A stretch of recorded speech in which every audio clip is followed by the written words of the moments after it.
So here we are on the last video, part 3. The focus of this section is more information on self-disclosure, a combination of additional concepts related to the topic of self-disclosure.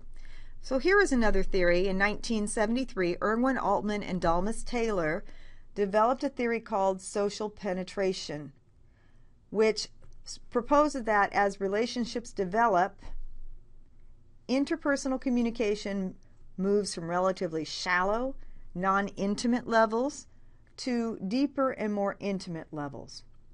They're based upon the core areas of people's personalities. So you want to assume that this model is representing all of the potential information about yourself that you could possibly disclose to someone else. Each of your relationships have a degree of social penetration. So think about it this way. You've got breadth.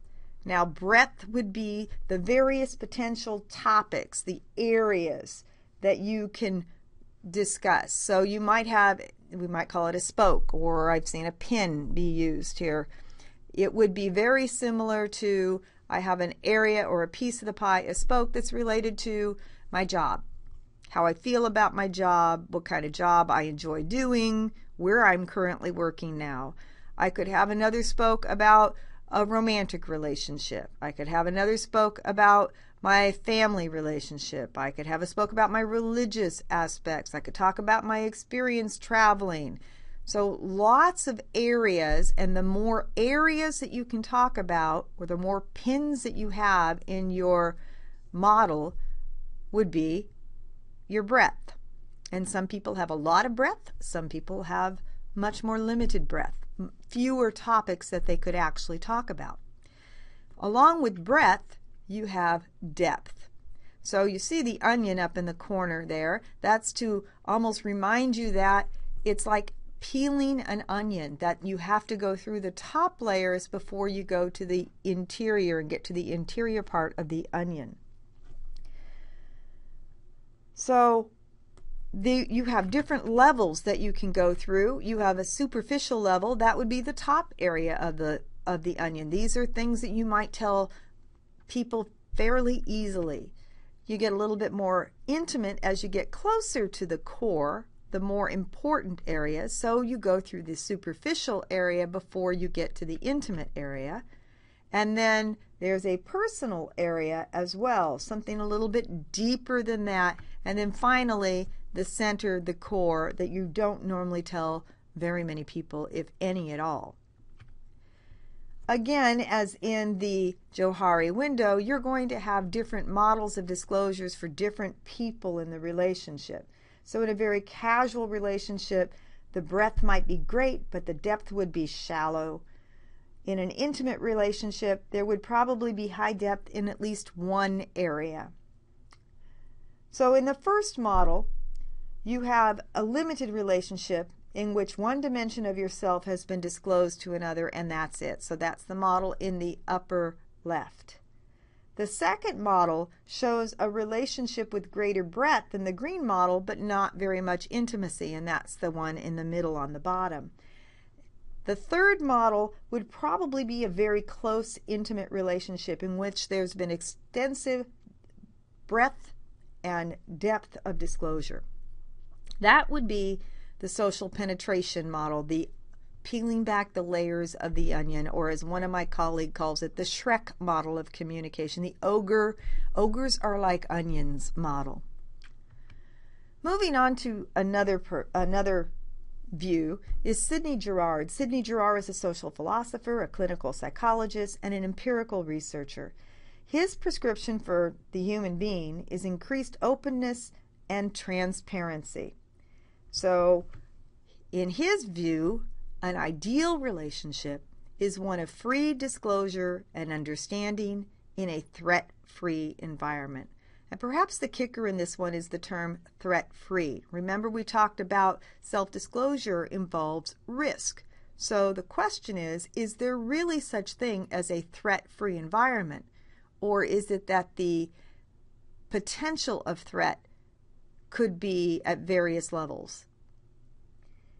key concept in Jourard's view of self-disclosure is the concept of transparency or openness.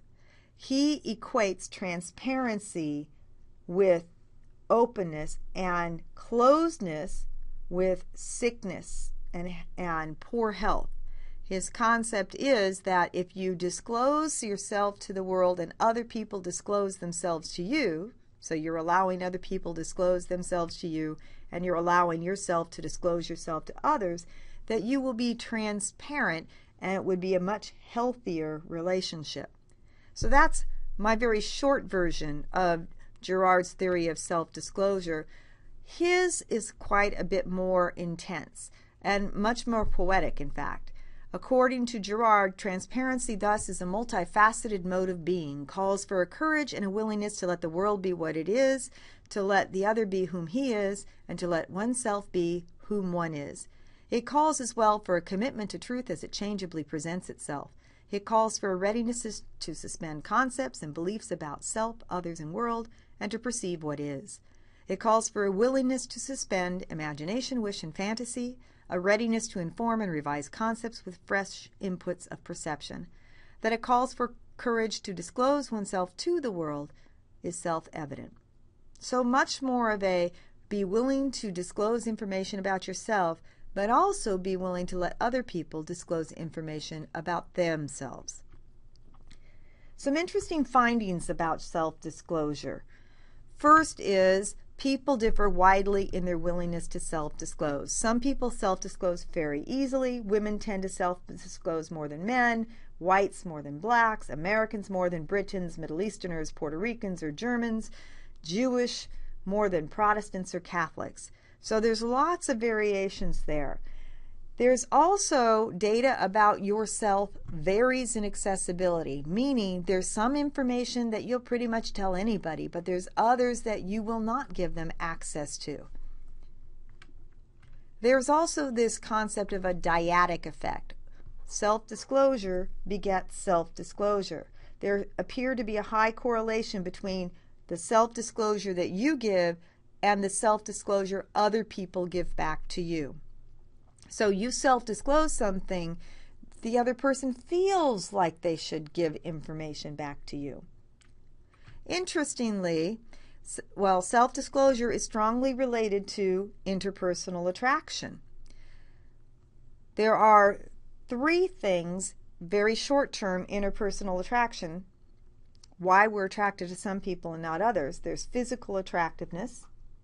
There's attitude and attribute similarity, what you have in common, and proximity, propinquity, the frequency of meeting. So how often you're going to come in contact with them. The second one of those is attitude and attribute similarity. How do I determine whether you and I are similar, whether we hold similar views, whether we have similar experiences, unless I self-disclose to you? There are numerous interaction effects amongst situations, subject matter, personalities, etc. So you might be talking to one person getting ready to self-disclose, and all of a sudden the music shifts to a different song and you no longer feel like it's an appropriate time to self-disclose. It matters who you're talking to, whether you're there by yourself or somebody else comes in and joins the two of you, or it all will vary. So lots of interaction effects to determine whether you're going to self-disclose or not. Again, reminder that self-disclosure involves risk. This is from an advice column in 2006. Dear Carolyn, I'm about to go through in vitro fertilization and I feel I should tell an old friend because she is curious about fertilization issues herself and would appreciate being confided in. But she's 99% likely to repeat it all to her bored, curious, gossipy mother, who still lives in my parents' area, and I really don't like the thought of the minutiae of my personal affairs being used as a conversational currency by this woman. Ultimately, it's inconsequential, I guess, but it does bug me. What do you think? Signed, Paranoid. Well, there's no way to get around the fact that there's a huge risk involved. The question is, should this person self-disclose or not? If she is truthful in saying it's inconsequential, then there's really not much risk there. But if there is a concern that people are going to think more poorly of her or have different opinions of her, then there is some sort of a risk. Let me talk for a moment about some guidelines for self-disclosing. Remembering the whole risk issue, you need to self-disclose when you believe that disclosure represents an acceptable risk.